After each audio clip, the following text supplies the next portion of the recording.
What's going on, everybody? Hope everybody's doing well.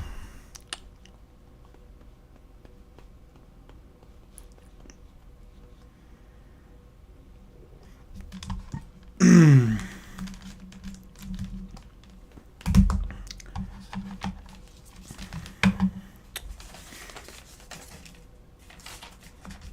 regards to me, I've had some professional education. The Pareto rule, 80-20. The back of the chair is lava. Hands to the side. I feel statements on conflict resolution and problem solving. Just some details on that. And that's about it, essentially.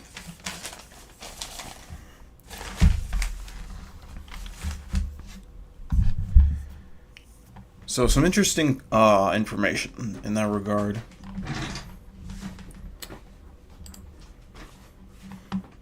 So we're going to go ahead and pick up where we left off.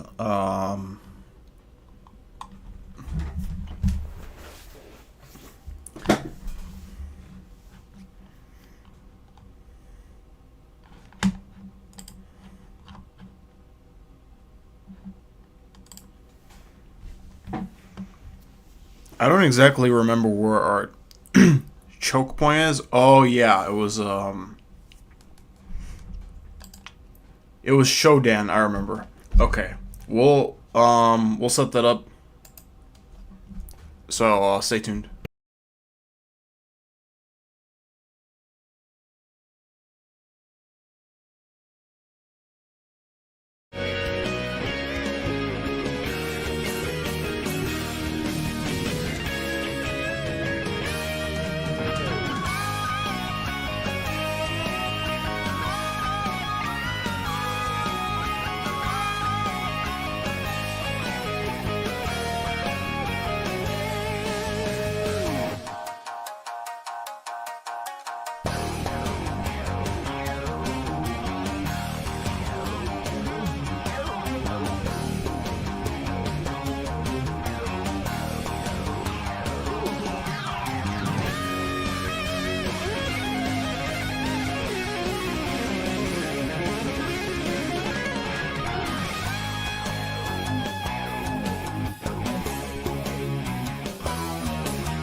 Alright, we got it set up.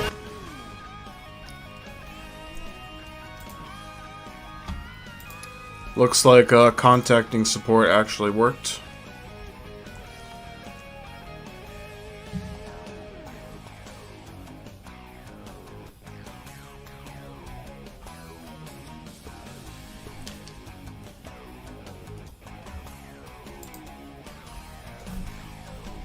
So, shout out to Minhyu Nguyen for resetting my password and fixing everything.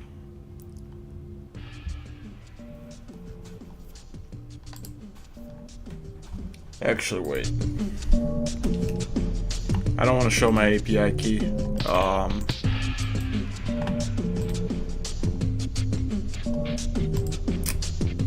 Just in case somebody can use that against me.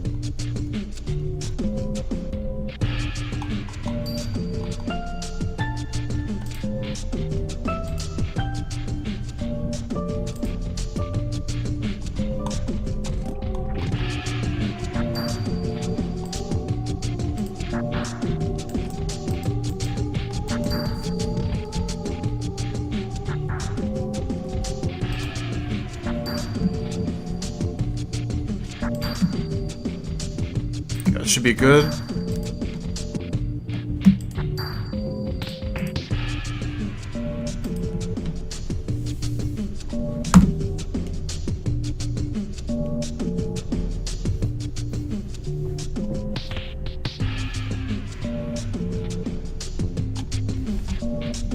Alright. Now I just gotta close this.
Why is cryptocurrency the first one that shows up?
That's crazy. Why is that arrow not showing up for me?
Hmm.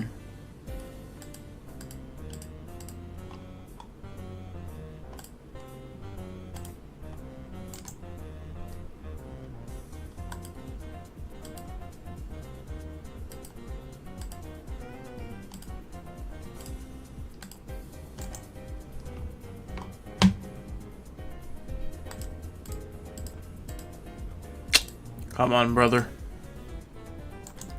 Come on, family, get it together.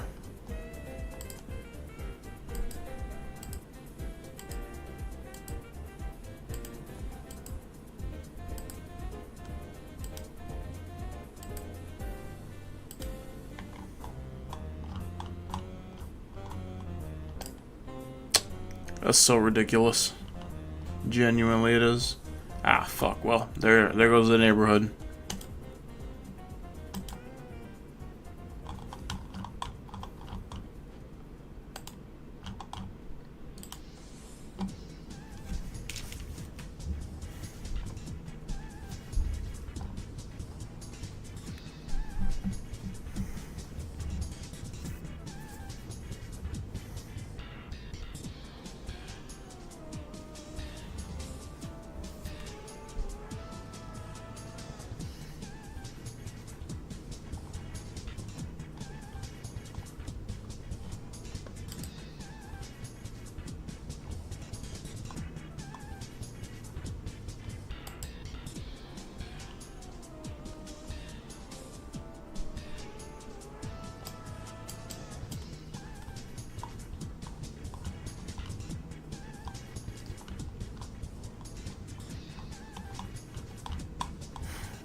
Wow.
Oh man, my mic was muted the whole time.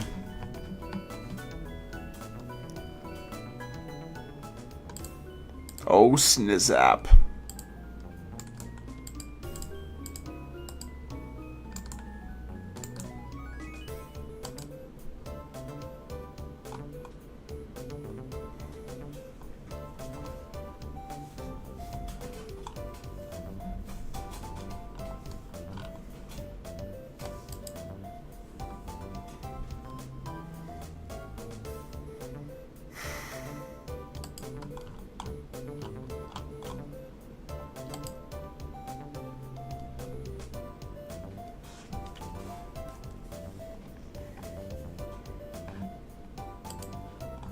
Did I miss this up?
Maybe if I restart it.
Oh my goodness, dog. Come on now.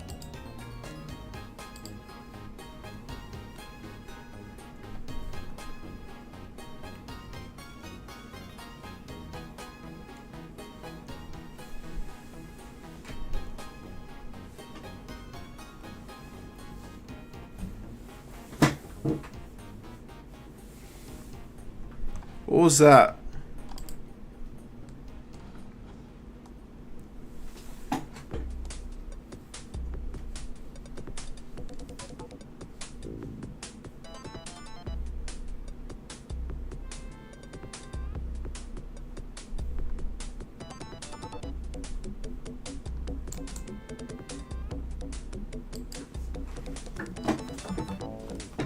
Man, this playlist is so outdated.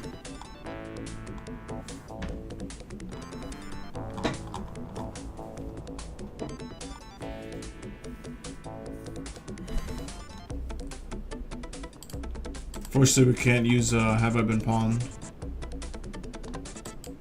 Maybe if we get rid of Have I Been Pawned, then it'll work.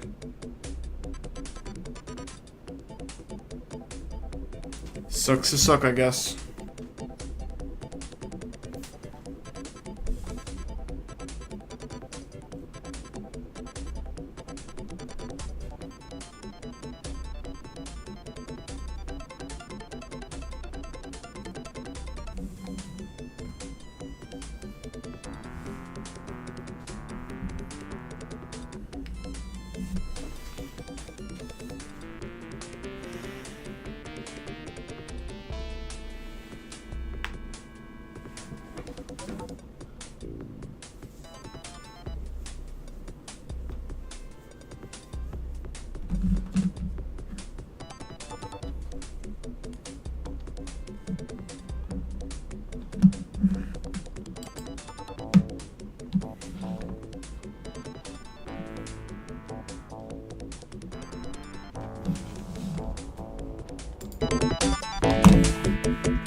If I just run one scan.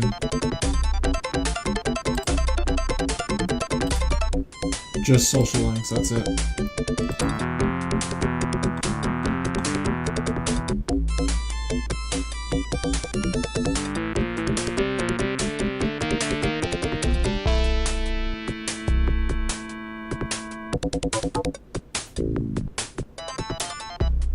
Wow.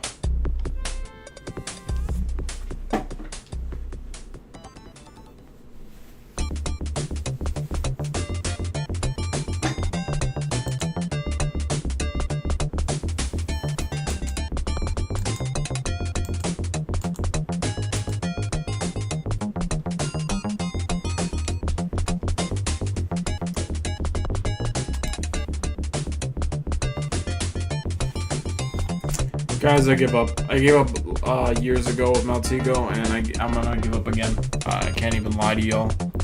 This is just taking way too long. I'm gonna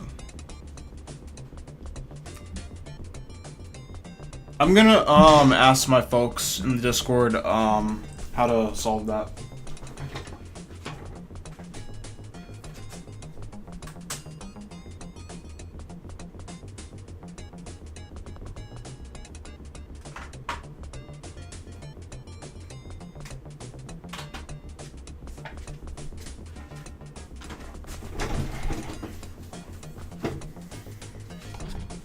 You're ready to use Maltigo? I don't think I am.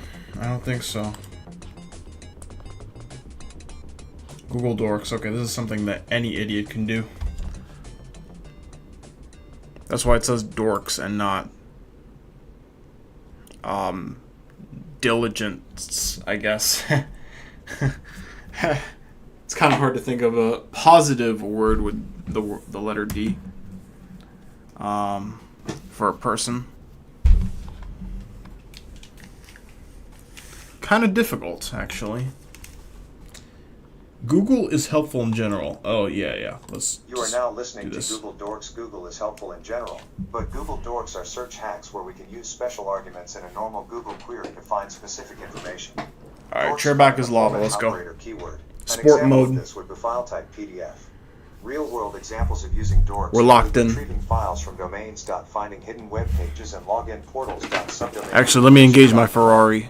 Finding files. Let's start it by seeing what PDFs we can find that are associated with cybersecurity. Using the dork query cybersecurity file type PDF. All right, now we're locked in. Screenshot. We can see that the search has in fact brought back any PDF files that contain the string cyber and security. We can use this to see what files a company is hosting online, and see if any are confidential and should not be publicly accessible. It is also possible to retrieve information about internal systems and users by looking at the Man, whatever. This is fucking baby shit. Documents can also be used to create custom word lists for password attacks against specific organizations. Try this yourself with a search term or a domain, such as facebook.com file type PDF. Subdomain enumeration. Now let's see how dorks can be used to enumerate all subdomains of a domain for passive reconnaissance purposes. You want to know something? Here's what I'm going to do. Okay, here's what I'm going to do. I'm going to go into ChatGPT, okay? I'm going to go into ChatGPT. I'm going to ask example of a Google dork using the file type PDF. And what exactly was the hold on a second.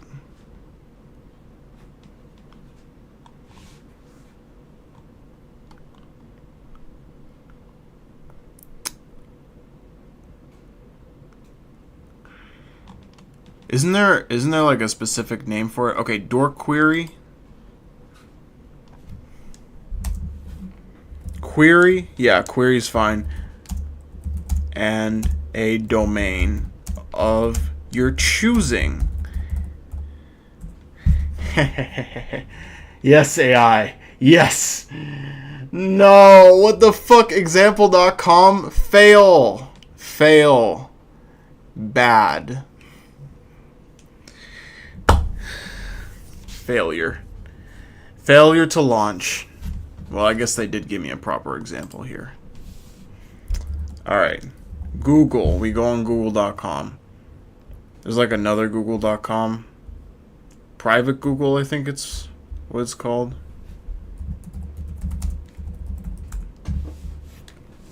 Private Google. No, there's a specific Google that's private.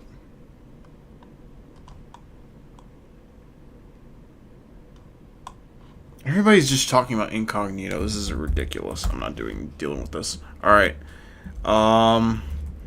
Let's get rid of this shit. What if we did come on, think of a website, big man. We get rid of this too.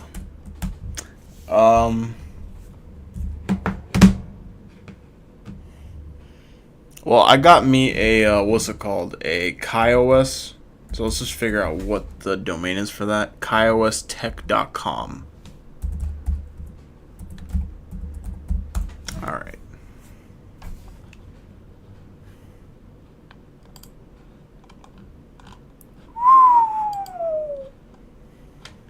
Nothing. Absolutely nothing. Empty heads. That's what they got at KaiOS. I'm not surprised at all. But you know what? That's okay. There's other things we can do. What about...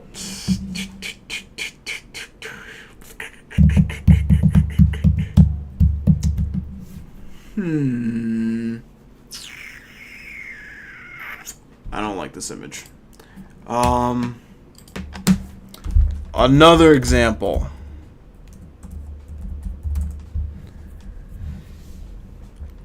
NASA. Ooh, NASA, but for Mars exploration. That's not bad. Let's try NASA.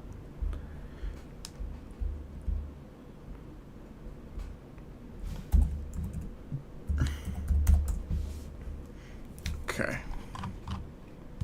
Google.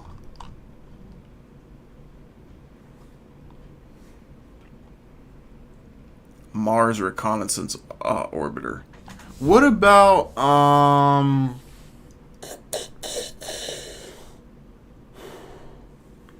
what's something interesting in space?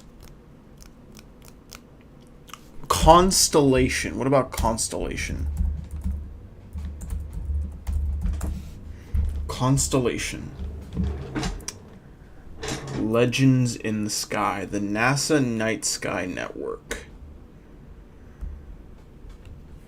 Let's see how many constellations we can find from OmniReader. Humans create patterns and mental maps to make sense of our world, including the stars in the sky. People everywhere have looked up and seen patterns among the stars. What the hell is this? The presenter? Oh, I thought that said pen tester for a second there. No! No, I don't want an activity. I want information. This is garbage.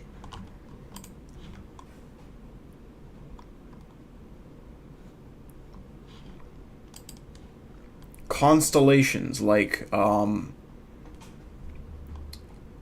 fucking Secretive Plotter and Prisoner of the Golden Headband. Can we get some constellations? Proper constellations? Wow. 2-page fucking thesis. Constellation reliability study. Okay, PowerPoints. PowerPoints don't actually kill me, by the way, in case you were wondering. Like, folks say death by PowerPoint, but I actually don't die to them.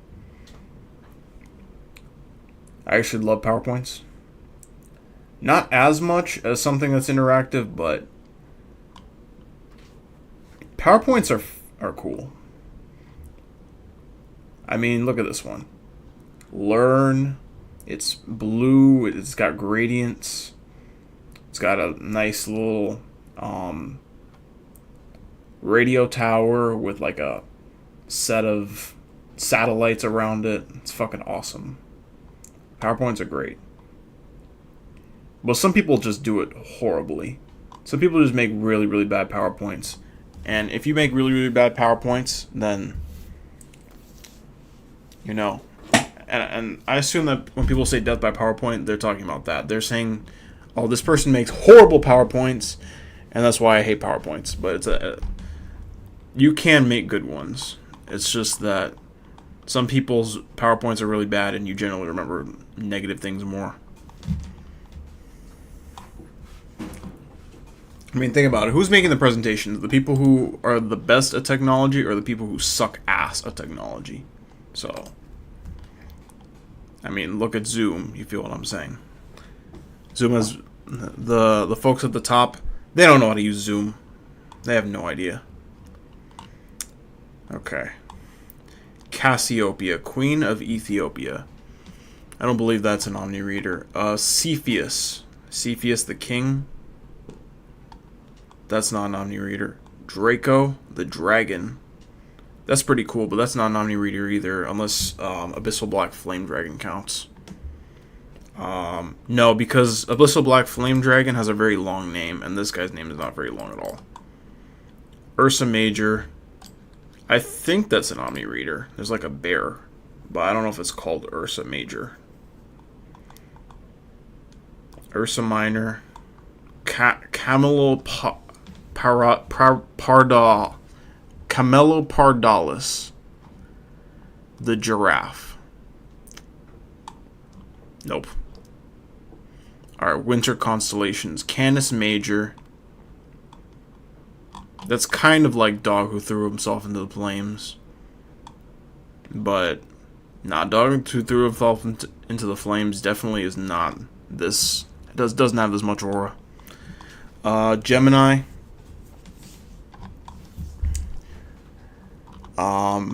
Let's see. Taurus, the bull. Pleiades. I know that word. That's a star cluster. Oh, yeah. I know that word. There's even more ones here. Eridanus. Let's see.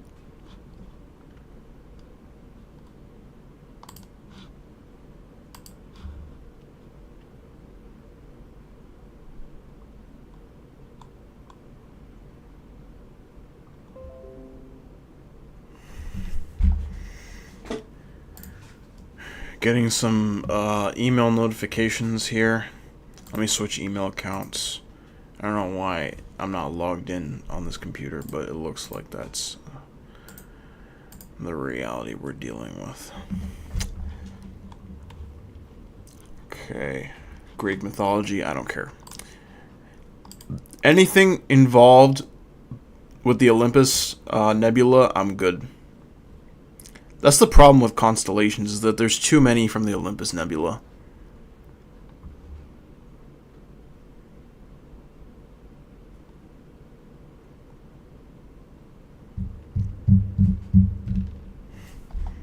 Shit.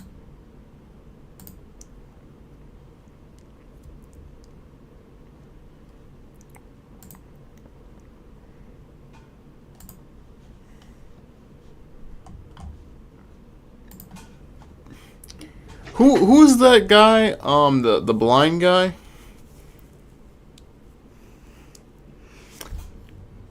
Man, this shows how long it's been since I've read OmniReader. It's the blind prophet guy. Is he listed here? I don't think so. No, I don't think so. Virgo.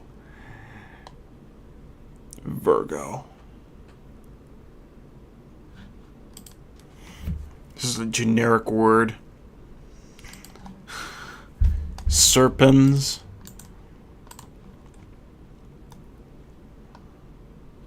A snake. Too many Olympus Nebula constellations here. I mean, come on.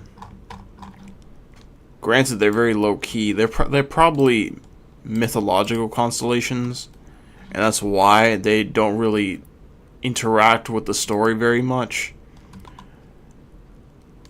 Or is because it would be kind of boring to have common constellation names in the story. I mean, they still have the Big Dipper in it, but it's like for a very special occasion. You don't normally see that in the course of the OmniReader plot.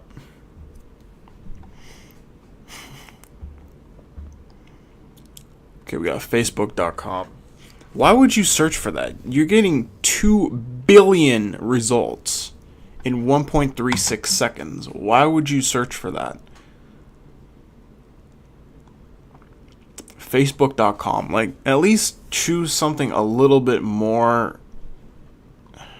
That's not good, man.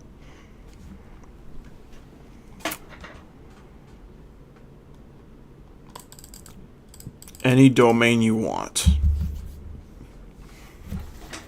See, that limits my thinking, bro. That's decision paralysis. This is what these motherfuckers don't understand.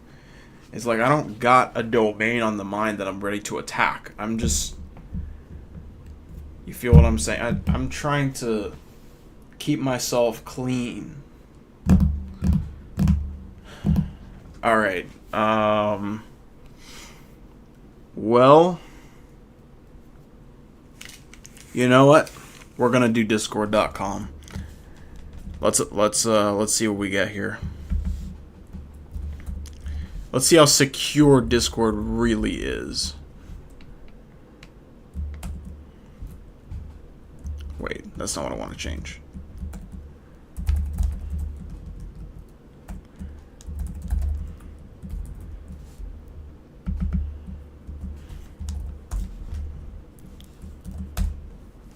Discord.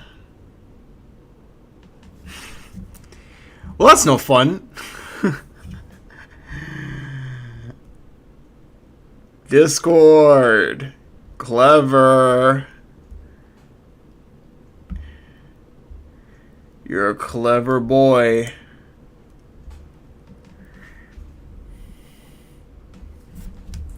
You are a clever boy.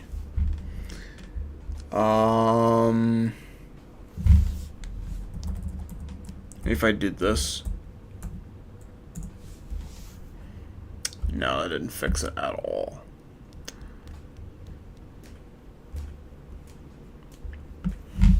What about if we search for Portal? Portal Combat. Okay, I don't want a Portal server. Don't want it.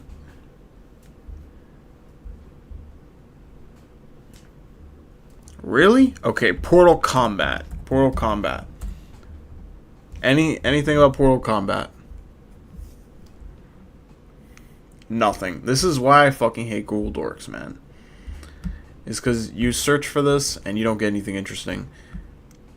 You search for exactly what they want you to search, but you don't get anything interesting. Okay, maybe we can try another one. Let's see. Anything here?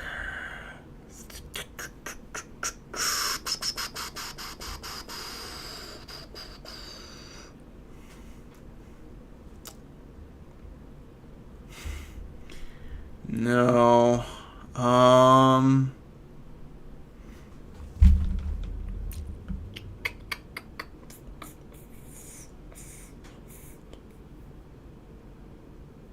Huggingface.co. No, that's not going to work because that domain's too small. Okay, what about YouTube.com? Certainly, we can get some semblance of interesting results with YouTube.com.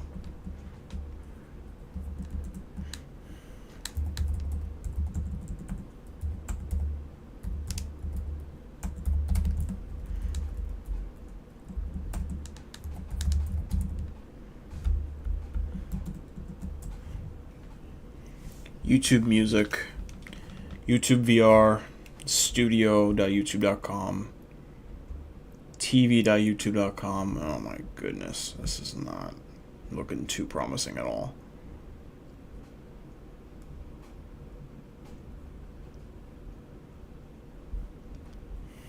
All right, I give up, Beth. Okay, one more. You get one more try.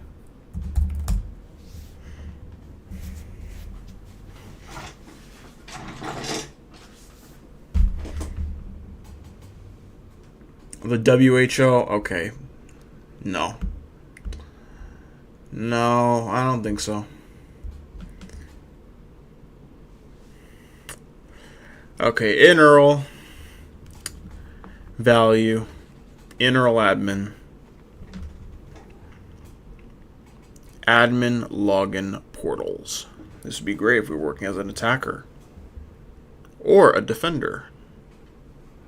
Inaural. 1,800,000 results. Guys, get your shit together.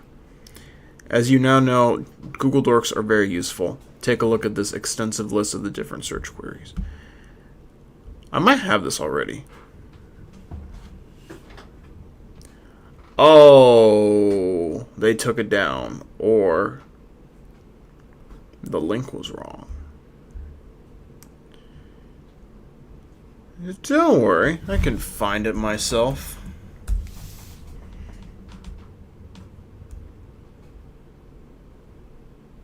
This is not what I expected. Guys, the link doesn't work.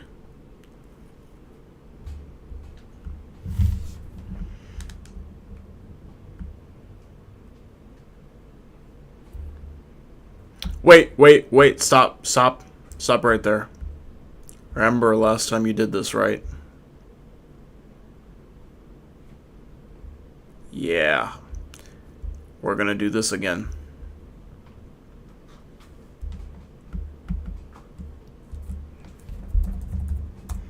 There's no way they ain't archived this. I mean, come on, it's Google hacking techniques. How could you not archive that? Did I call it or did I call it? March 3rd, 2026. We have one snapshot.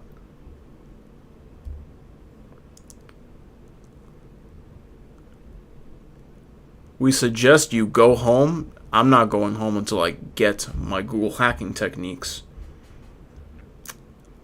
Alright, let's try 2025. Same month.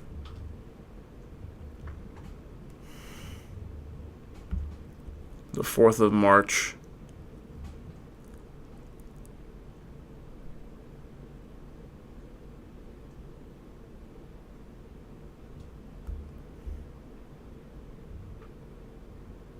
HP 301 response at crawl time.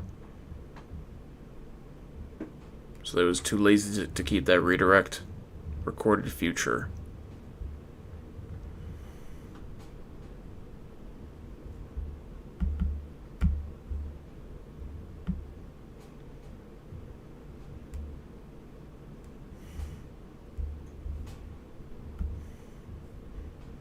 Alright guys, they're gonna just give me the fire hose, so get ready. These fucking lazy bastards couldn't have changed the link, seriously? Unbelievable.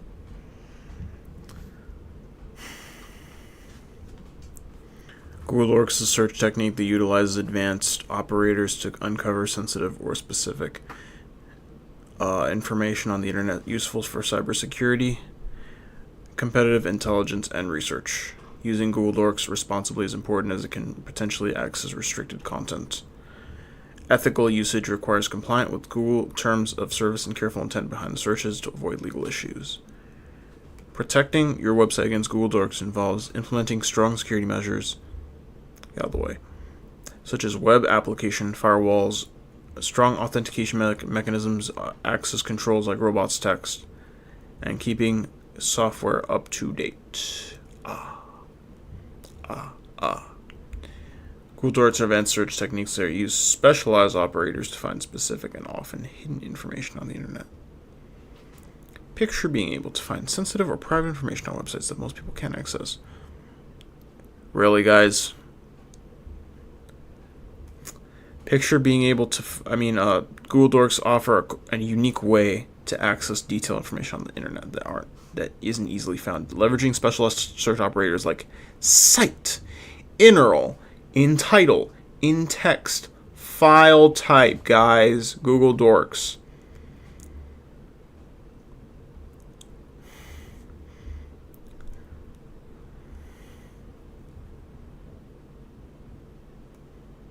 Where my Google Dorks people at?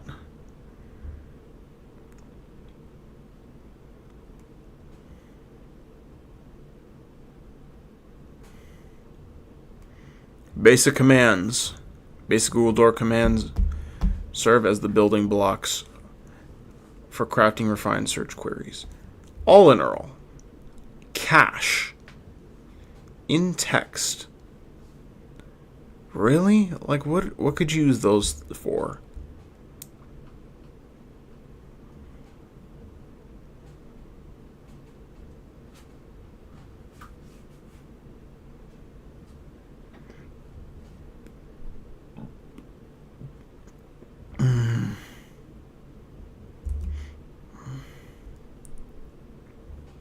Phone book. Phone book.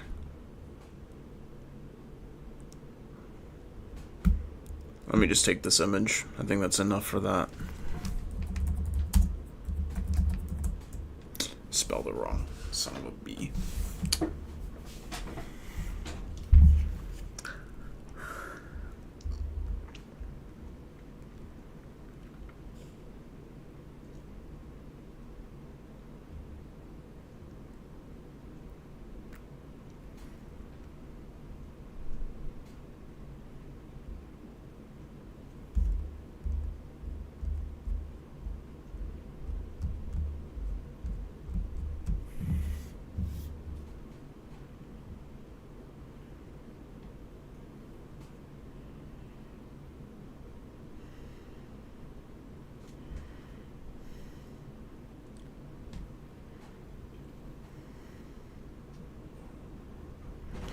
See, here's what you need to do with the robots text. You gotta have a lot of different disallows but like not all of them lead to what your secret files are.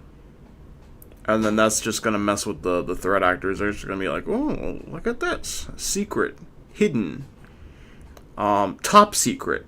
Wow, look at that. And then all along, it's the actual one was like private or whatever. You know what I mean?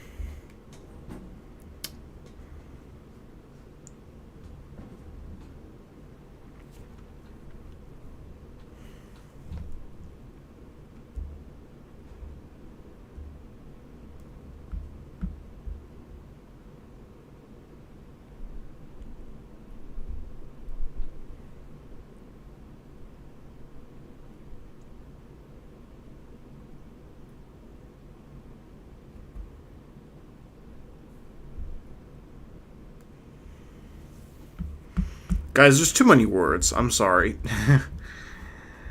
I'm not dealing with this. I'll take the cheat sheet and move on.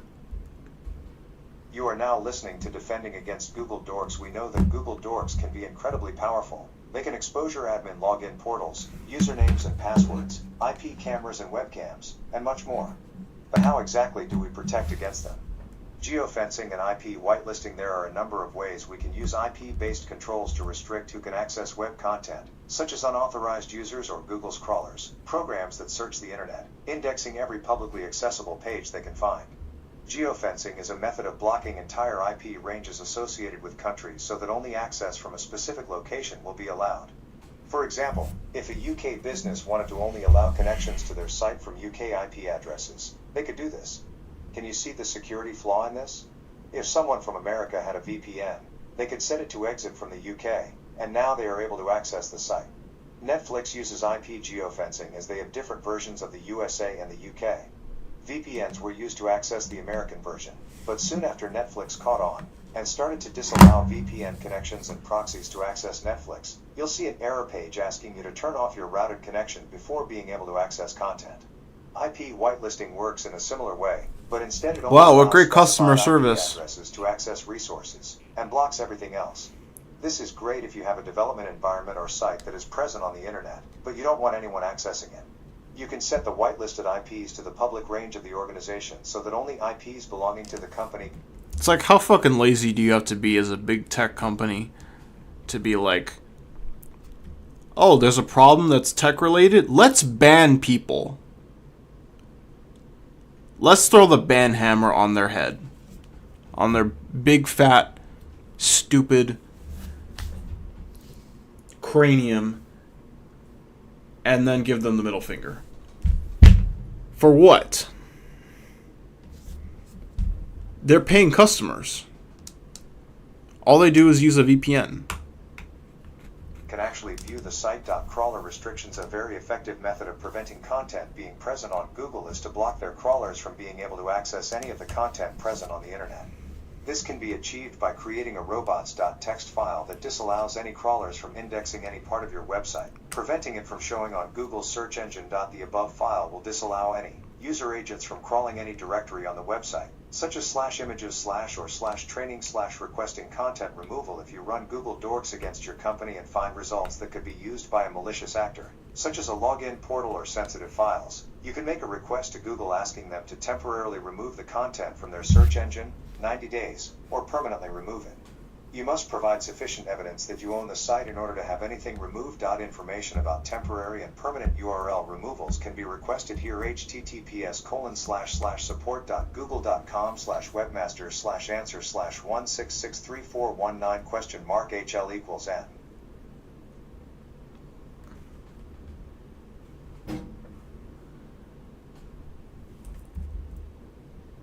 You are now listening to OSINT Framework. This website is a hub for hundreds of OSINT sources and tools, and is easily sorted so you can find the tool that you need quickly. You can access the site here, https://osintframework.com. Use case. Social engineering attacks. Say I wanted to create a fake persona so I could launch some social engineering attacks during a red team engagement at my company. By opening the OPSEC arm, and then persona creation, I'm provided with 5 links to online tools that can help me with the task I'm trying to complete. This can help me build a rich and more authentic profile. Then if I was just filling out details off the top of my head. Use case, are target emails compromised? Without diving down the rabbit hole that is threat intelligence, we can quickly get a sense of whether a target email address has been mentioned in a data breach. Why is this useful? Because if we get an indication it has been leaked before, we can then start to explore paths such as finding data breach dumps on the dark web, and seeing if the email address has been linked with any passwords. Then we can use these for password or social engineering attacks. If we visit the email address branch, then the data breach sub-branch, we are provided with a number of online services that allow us to enter email addresses in, to see if they have been breached. Use case, boosting OSINT skills and knowledge. OSINT framework offers a good selection of OSINT training resources, so if you're looking to further your skills, then check these out. These are available under the training branch. We strongly suggest you check out this tool and see what interesting sites and tools you can find from it. https://www.osintframework.com.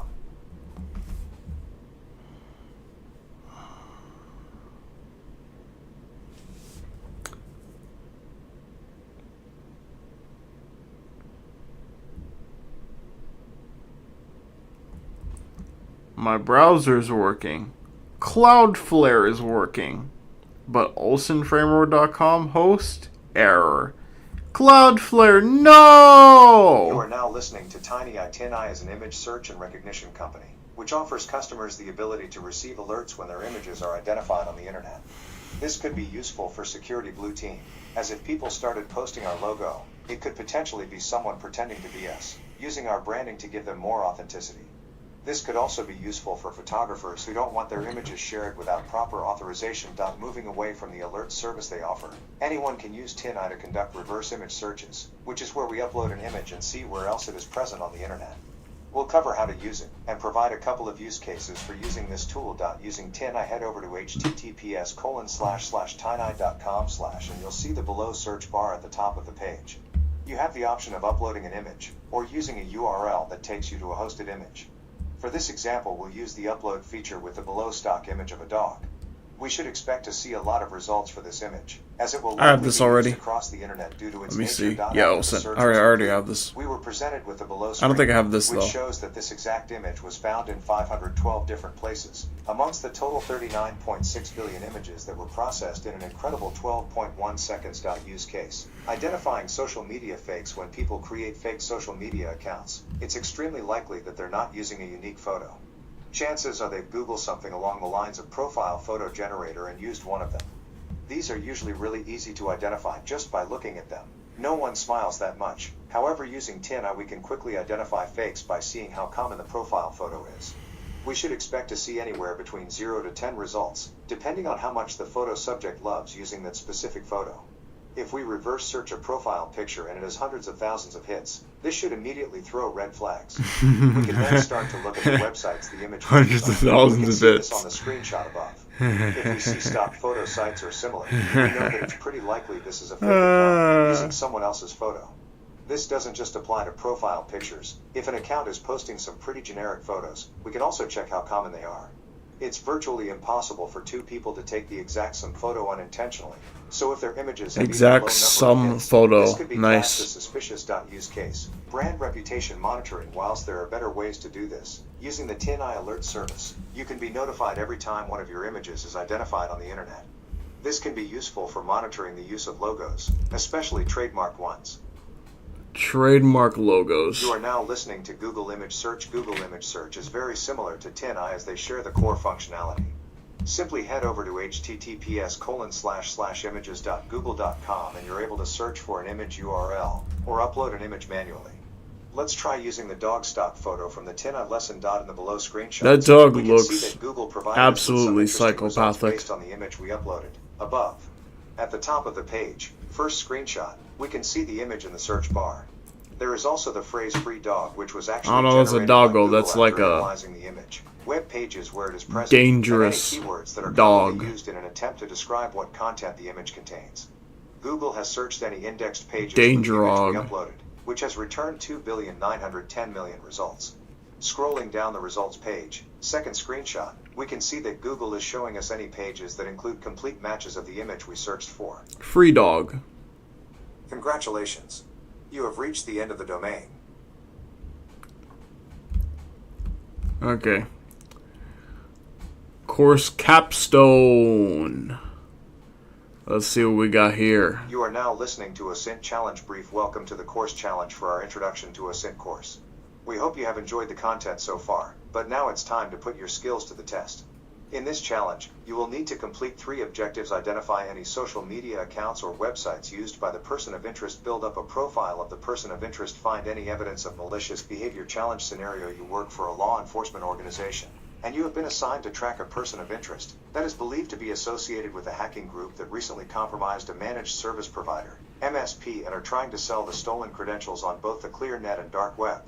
Another team is focusing on the dark web lead, so you have been tasked with using OSINT sources to build up a profile on the individual and attempt to locate any evidence that links them to the MSP breach and sale of account details. You have been provided with some information to start your investigation. You should use any of the sources or tools taught in this course that you deem to be applicable and appropriate. We know that the email address used to register the Twitter account is fake, so do not include this in your report. This is a fictional scenario. Any affiliation between the scenario individual and any real person is strictly coincidental. Challenge resources: your manager has provided you with the following starting information: Twitter handle used by actor at SP1 Ridfire. You can download a list of the information you have been asked to retrieve about the subject. Text file. You should use this to help you find the right information, ready to hand in during the challenge submission in the next lesson. This will help to keep you on track and not gather information that is not relevant to the current investigation. See the tips and advice section below before starting. Download challenge report tips and advice. Read the template SBT OSINT challenge report. Text properly. This will help you gather the information you actually need, instead of falling down a rabbit hole. Do not attempt to gain unauthorized access to any sites or accounts featured in this challenge, as it is illegal. There are potentially password protected. Okay. Don't attempt to gain unauthorized access to any sites or accounts featured in this challenge. It's illegal. Okay. Pages that are in scope and can be accessed. Do not attack them. Try to find credentials. DNS text records can be used to show text strings. Don't forget to check if the owner has left a comment. Some information may be encoded in base 64 or hexadecimal so that it is not immediately human readable. You can use online sites to decode them. Make sure you understand what base64 and hexadecimal strings look like, so you can identify and convert them. I know what they look like. Don't worry about that. Chat with other students in our Discord server, specifically in the hashtag #I2OSINT channel. But remember, I love it, no Discord. spoilers, as they breach our Discord and community rules. What? You are now listening to OSINT Challenge Brief. Welcome No to the course challenge spoilers. for our introduction. Okay. I don't really care about spoilers. Personally.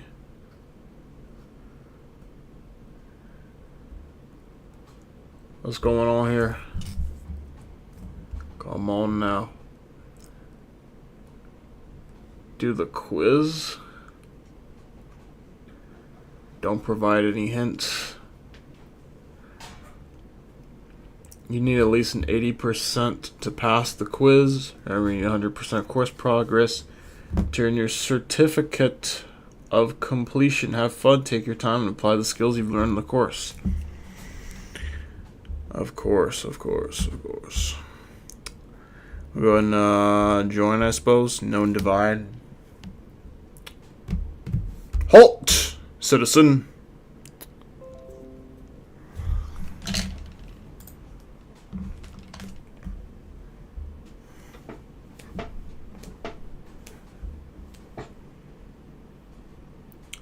Another wonderfully useless Discord server.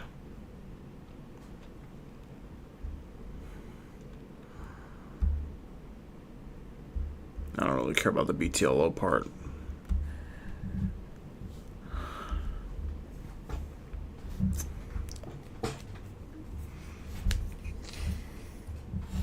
Sentry. I wonder if they're the parent company.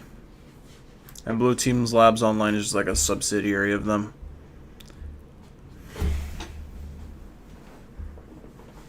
Okay, well, summary. You are now listening to Summary. Congratulations.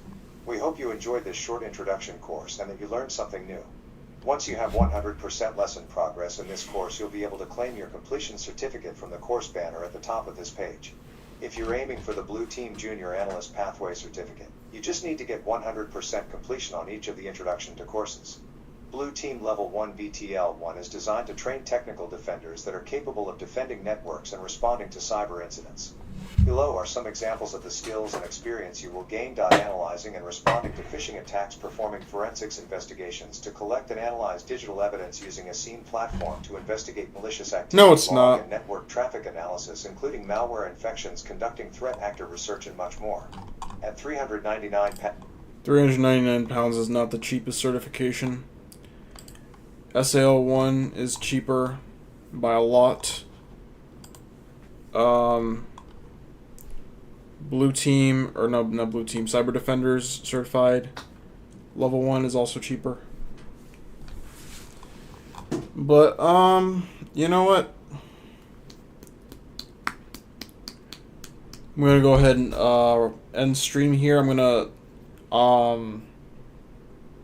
ask somebody on the big Discord or somewhere else that I can think of that probably knows about OSINT regarding how to get Maltego to work, because it's not working. And when I get that working, I'll go ahead and return to the microphone and we'll do some more security Blue Team level 1 analyst, whatever you call it. You feel me? So, I was expecting to run into some snags. That's why I decided to pick this as the first course to do, because then we can have some time to finish this and we won't just have this course certificate locked behind some sort of freaking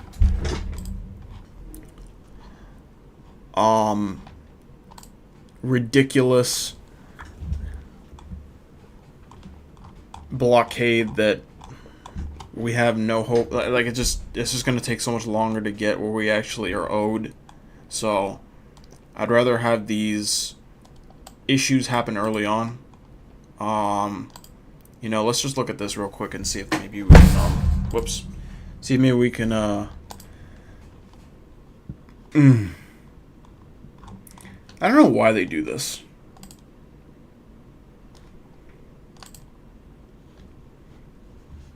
Okay, so OSINT, threat hunting, network analysis.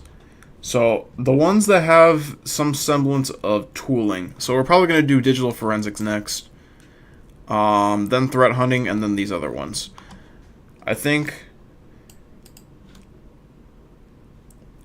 the easiest one is probably going to be dark web operations. If I have to, these two are going to be the last ones, because we have plenty of experience in network analysis.